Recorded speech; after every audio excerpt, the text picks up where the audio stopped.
ইরানের parliament speaker Mohammad বাঘের গালিভাফ এবং পররাষ্ট্রমন্ত্রী আব্বাস আরাকচিকে ইসলামাবাদ সফরের আমন্ত্রণ জানিয়েছে পাকিস্তান। সোমবার তেহরানের সংবাদ সম্মেলনে দেশটির পররাষ্ট্র মন্ত্রণালয়ের মুখপাত্র ইসমাইল বাঘেই এই তথ্য জানিয়ে বলেন, উপযুক্ত সময়ে তারা পাকিস্তান সফর করবেন।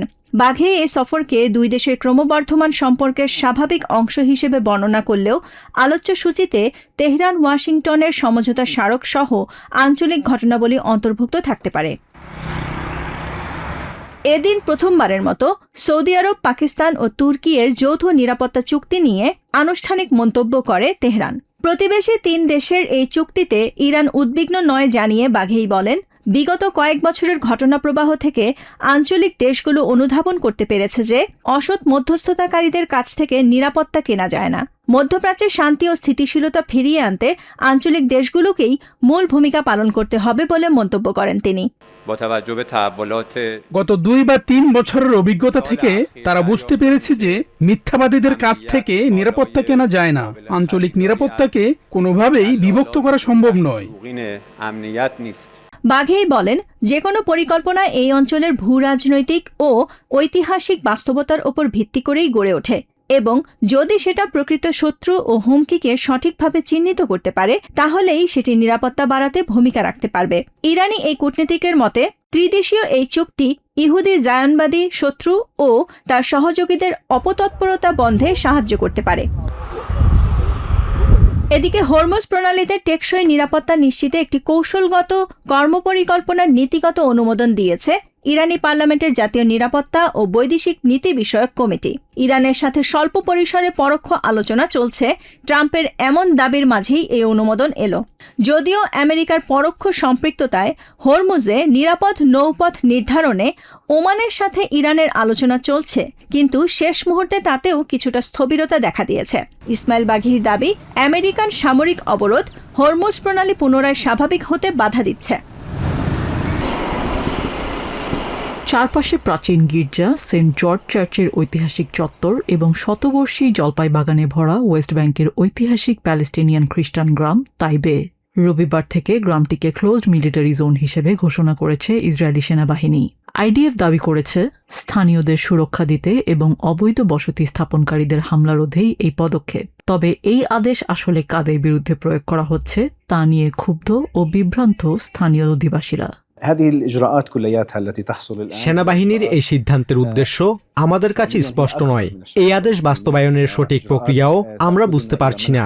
এই আদেশের লক্ষ্য যদি সত্যি স্থানীয় বাসিন্দা, আমাদের বাড়িঘর ও কৃষি জমি রক্ষা করা এবং বসতি স্থাপনাকারীদের প্রবেশ আটকানো হয়, তবে আমরা অবিলম্বে সেই সুরক্ষা প্রদানের দাবি জানাচ্ছি। বাস্তব চিত্র বলছে ভিন্ন কথা। সামরিক ঘোষণা সত্ত্বেও অবৈধ ইসরায়েলি বসতি স্থাপনকারীরা প্রতিদিন গ্রামে ঢুকে প্যালেস্টিনিয়ানদের জলপাই বাগানে ভেড়ার পাল চড়াচ্ছে এবং হামলা চালিয়ে জমি দখলের চেষ্টা করছে। পৌর কর্তৃপক্ষের অভিযোগ, এমন কোনো দাপ্তরিক নির্দেশনার কথা স্থানীয় প্রশাসনকে আনুষ্ঠানিকভাবে জানানো হয়নি। আমরা শুধু সংবাদ মাধ্যমের মাধ্যমেই সিদ্ধান্তটি জানতে পেরেছি। প্যালেস্টিনিয়ান বা ইসরায়েলি কোনো কর্তৃপক্ষের কাছ থেকেই আমরা কোনো দাপ্তরিক নোটিশ পাইনি। প্রতিদিন বসতি স্থাপনকারীরা আমাদের জলপাই বাগানে ও জমিতে ভেড়ার পাল নিয়ে ঢুকে পড়ছে এবং ধ্বংসযজ্ঞ চালাচ্ছে।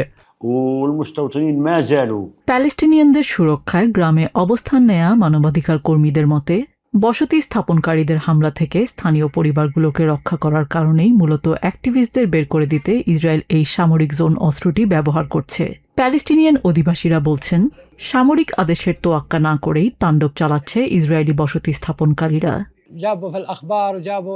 টিভিতে যখন শুনলাম এটি ক্লোজড মিলিটারি জোন, তখন ভেবেছিলাম হয়তো তারা সেনা আদেশ মেনে চলবে এবং আমাদের উপর হামলা করতে আসবে না, কিন্তু বসতি স্থাপনকারীরা কোনো আদেশই মানে না।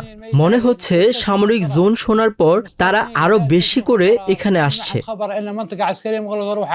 সম্প্রতি জাতিসংঘের এক প্রতিবেদনে উঠে এসেছে, ওয়েস্ট ব্যাংকে প্যালেস্টিনিয়ানদের ওপর অবৈধ বসতি স্থাপনকারীদের উচ্ছেদ, সহিংসতা ও হত্যাকাণ্ডের সাথে ইসরায়েলি কর্তৃপক্ষের প্রত্যক্ষ সংযোগ রয়েছে। ঐতিহাসিক গুরুত্বপূর্ণ তাইবে গ্রামের ধর্মীয় স্থান ও কৃষি অঞ্চলগুলোকে এই সামরিক বিধিনিষেধের আওতায় আনায় চরম উদ্বেগ প্রকাশ করেছে আন্তর্জাতিক মানবাধিকার সংস্থাগুলো। স্বজনদের বিদায় জানানো, ট্রাকে গৃহস্থলী মালামাল তোলা আর মুখে দীর্ঘ প্রতীক্ষার পর বাড়ি ফেরার স্বস্তি। সিরিয়ার হাসাকা প্রদেশ থেকে ঐতিহাসিক শহর রাস আল আইনের উদ্দেশ্যে ছেড়ে যাচ্ছে বাস্তুচ্যুত কুর্দিদের প্রথম কনভয়। চলতি বছরের 29 জানুয়ারি সিরিয়ান ডেমোক্রেটিক ফোর্সেস এসডিএফ ও সিরিয়া সরকারের মধ্যে হওয়া চুক্তির পর অবশেষে শুরু হল অধিবাসীদের নিজ ভিটে মাটিতে প্রত্যাবাসন প্রক্রিয়া। প্রথম দফায় হাসাকার বিভিন্ন আশ্রয় শিবিরে থাকা 410টি কুর্দি পরিবার নিজ শহরের পথে রওনা হয়েছে। এসডিএফ এবং দামাস্কাস সরকারের মধ্যকার সমঝোতার অন্যতম প্রধান শর্ত ছিল রাস আল আইন ও আফরিন থেকে বাস্তুচ্যুত হওয়া সব মানুষের সম্মানজনক প্রত্যাবর্তন। চুক্তি বাস্তবায়নে কিছু বিলম্ব হলেও আজ প্রথম দলটির রওনা হওয়াটা অত্যন্ত ইতিবাচক একটি পদক্ষেপ। আমরা আশা করি খুব দ্রুতই এই বাস্তুচ্যুত মানুষের দুর্ভোগের স্থায়ী অবসান ঘটবে। তুর্কির সীমান্ত ঘেঁষা রাস আল আইন শহরটি দীর্ঘ 14 বছরের সিরিয়ান গৃহযুদ্ধে বারবার নিয়ন্ত্রকের পরিবর্তন দেখেছে। 2019 সালে তুর্কি বাহিনী ও তাদের মিত্র বিদ্রোহী গোষ্ঠীগুলোর অভিযানের মুখে বাধ্য হয়ে লাখ লাখ কুর্দি অধিবাসী ঘরবাড়ি ছেড়ে পালিয়ে যান। বছরের পর বছর শরণার্থী শিবিরে চরম কষ্টে দিন কাটানো এই মানুষদের কাছে এই দিনটি ভীষণ আকাঙ্ক্ষিত। আজ প্রত্যাবাসনের প্রথম দিন, আর এই দিনটি আমার কাছে 7 বছরের দীর্ঘ বাস্তুচ্যুতির কষ্টের চেয়েও অনেক বড়। আমি ভীষণ আনন্দিত যে অবশেষে নিজের মাটিতে ফিরছি। আমাদের ঘরবাড়ি এখন কি অবস্থায় আছে জানি না, কোনো আসবাবপত্র সাথে নিচ্ছি না। আগে গিয়ে বাড়ি মেরামত করব, তারপর মালামাল নিয়ে যাব।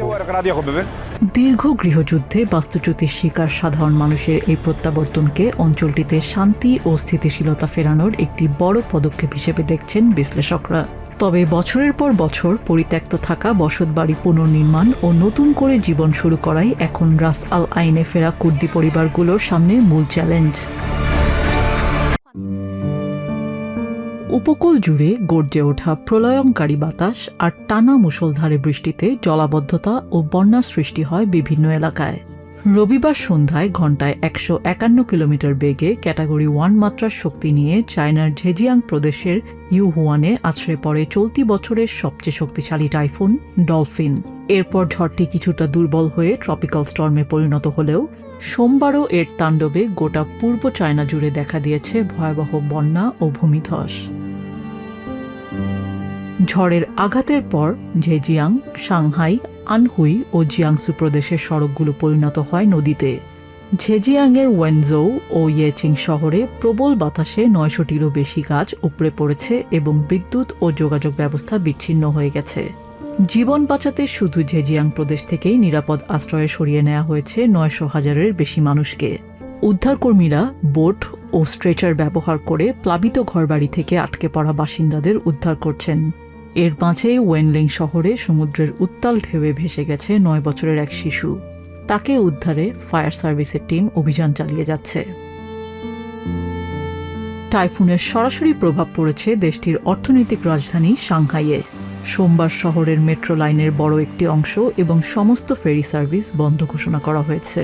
বাতিল করা হয়েছে 1300টিরও বেশি অভ্যন্তরীণ ও আন্তর্জাতিক ফ্লাইট।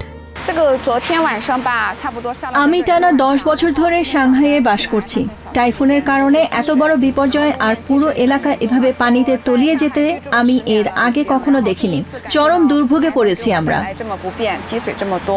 পূর্ব চায়নায় যখন ভয়ঙ্কর বন্যা চলছে, তখন টাইফুনের বাহ্যিক শুষ্ক ও উষ্ণ বায়ুর প্রভাবে চরম বৈপরীত্য দেখা গেছে দক্ষিণ চায়না ও হংকংয়ে। রবিবার হংকংয়ে তাপমাত্রা পৌঁছায় 98.42 ডিগ্রি ফারেনহাইটে, যা 1884 সালে সরকারি হিসাব শুরুর পর থেকে গত 142 বছরের মধ্যে সর্বোচ্চ তাপপ্রবাহের রেকর্ড। আজকের আবহাওয়া অবিশ্বাস্য রকমের উত্তপ্ত। এটি গত 140 বছরেরও বেশি সময়ের মধ্যে সবচেয়ে গরম দিনগুলোর একটি। টাইফুন ডলফিনের প্রভাবে পুরো দক্ষিণ চায়না জুড়েই তীব্র গরম অনুভূত হচ্ছে। টাইফুন ডলফিন চায়নায় আছড়ে পড়ার আগে তাণ্ডব চালায় জাপানের দক্ষিণাঞ্চলীয় ওকিনাওয়া ও আমামি দ্বীপে। সেখানে 50,000-এর বেশি ঘরবাড়ি বিদ্যুৎহীন হয়ে পড়ে এবং অন্তত 6 জন আহত হন। বর্তমানে জাপান সাগরে আরেকটি নতুন ট্রপিক্যাল স্টর্ম চানহোম ঘনীভূত হয়ে জাপানের মূল ভূখণ্ডের দিকে এগুচ্ছে। এদিকে ডলফিন সরাসরি আঘাত না হানলেও এর প্রভাবে দক্ষিণ পূর্ব এশিয়ার দেশ ফিলিপিন্সে দক্ষিণ পশ্চিম মৌসুমী বায়ু অত্যন্ত সক্রিয় হয়ে উঠেছে। প্রধান দ্বীপ লুজনে টানা বৃষ্টি, বন্যা ও ভূমিধসে এখন পর্যন্ত 15 জনের মৃত্যু হয়েছে। উত্তর পার্বত্য শহর বাগুয়োতে একাধিক বাড়ি ভূমিধসে চাপা পড়েছে এবং এখনও নিখোঁজ রয়েছেন অন্তত 5 জন। টাইফুন ডলফিন ধীরে ধীরে আরও পশ্চিম ও উত্তরাঞ্চলীয় প্রদেশ হুবেই, হেনান ও রাজধানী বেইজিংয়ের দিকে অগ্রসর হচ্ছে। এর ফলে চলতি সপ্তাহের মাঝামাঝি সময়ে বেইজিং ও আশেপাশের পাহাড়ি এলাকায় মারাত্মক নদী ভাঙন ও আকস্মিক বন্যার রেড অ্যালার্ট জারি করা হয়েছে। জলবায়ু বিজ্ঞানীরা সতর্ক করে বলেছেন, বৈশ্বিক উষ্ণায়নের কারণেই একই ঝড়ের প্রভাবে একই সাথে বন্যা ও রেকর্ড তাপপ্রবাহের মতো চরম আবহাওয়ার পুনরাবৃত্তি ঘটছে।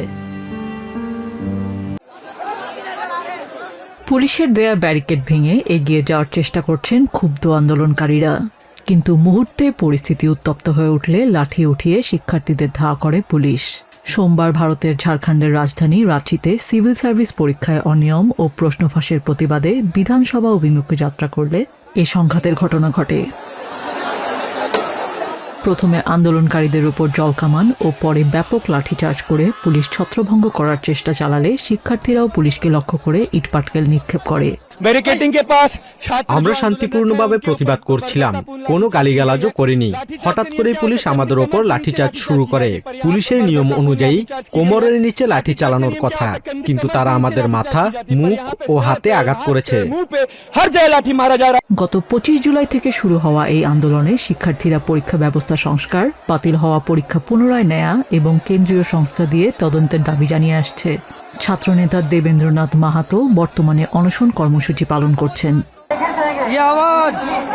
এটি সেই হাজার হাজার তরুণের কণ্ঠ যারা পাঠ্য বইয়ের মাধ্যমে স্বপ্ন দেখে।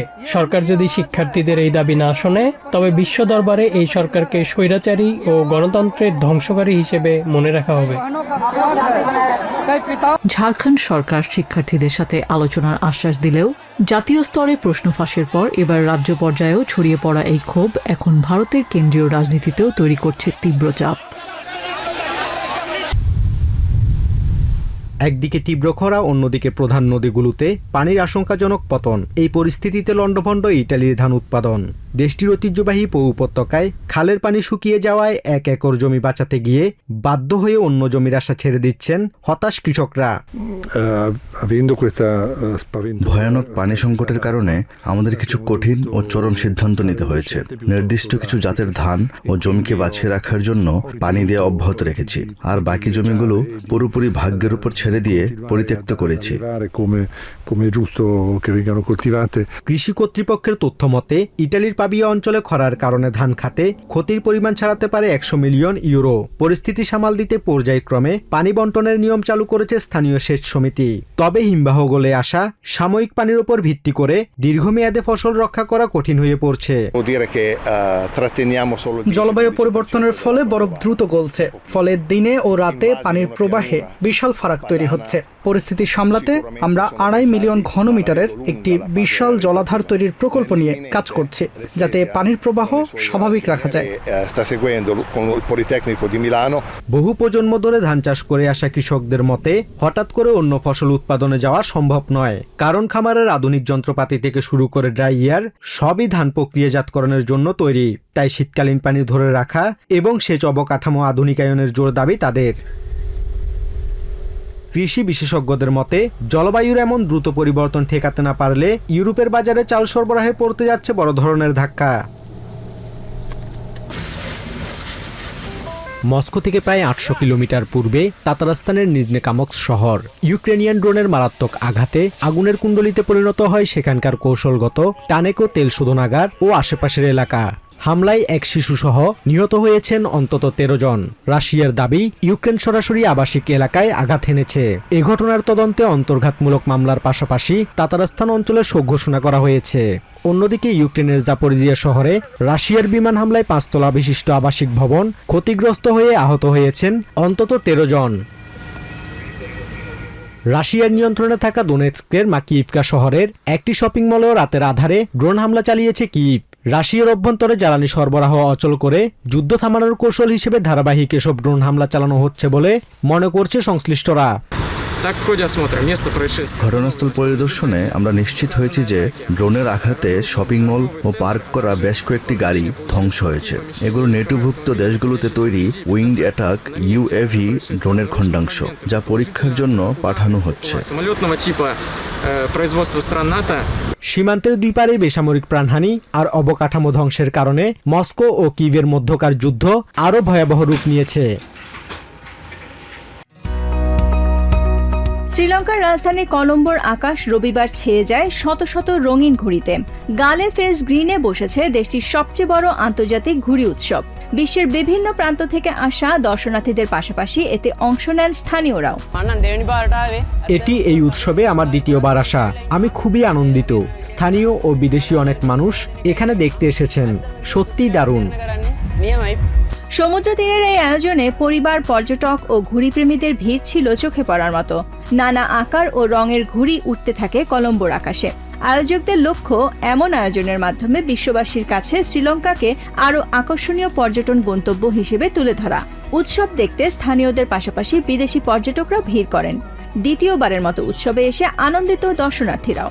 This is a beautiful kite festival. I've never seen anything like it.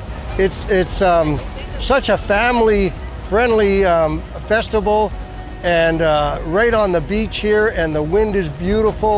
The people are beautiful. The weather's all beautiful. আয়োজকদের তথ্য অনুযায়ী 30টি দেশ থেকে প্রায় 80 জন আন্তর্জাতিক ঘুড়ি উড়িয়ের পাশাপাশি এতে অংশ নেন 1,500-এর বেশি স্থানীয় অংশগ্রহণকারী। শুধু একদিনের আয়োজন নয়, এবারের উৎসবটি বিস্তৃত হয়েছে সপ্তাহব্যাপী কর্মসূচিতে। The kite festival is very good. I think is the best in the world. One of the best of the world kite festival. এবারের উৎসবের অন্যতম আকর্ষণ ছিল শ্রীলঙ্কায় প্রথমবারের মতো আয়োজন করা রাতের ঘুড়ি উৎসব। আলোকসজ্জায় সজ্জিত ঘুড়িগুলো রাতের আকাশে উড়তে থাকে, যা কলম্বোর আকাশরেখায় তৈরি করে ভিন্ন এক দৃশ্য। কর্মশালা, সাংস্কৃতিক আয়োজন সহ নানা অনুষ্ঠানের মধ্য দিয়ে চলবে এই উৎসব। আয়োজকদের আশা, আন্তর্জাতিক এই আয়োজন শ্রীলঙ্কার পর্যটন শিল্পকে আরও এগিয়ে নিতে ভূমিকা রাখবে। নিউ ইয়র্ক থেকে সম্প্রচারিত TVN 24 টেলিভিশন বিশ্বজুড়ে বাঙালির কণ্ঠস্বর।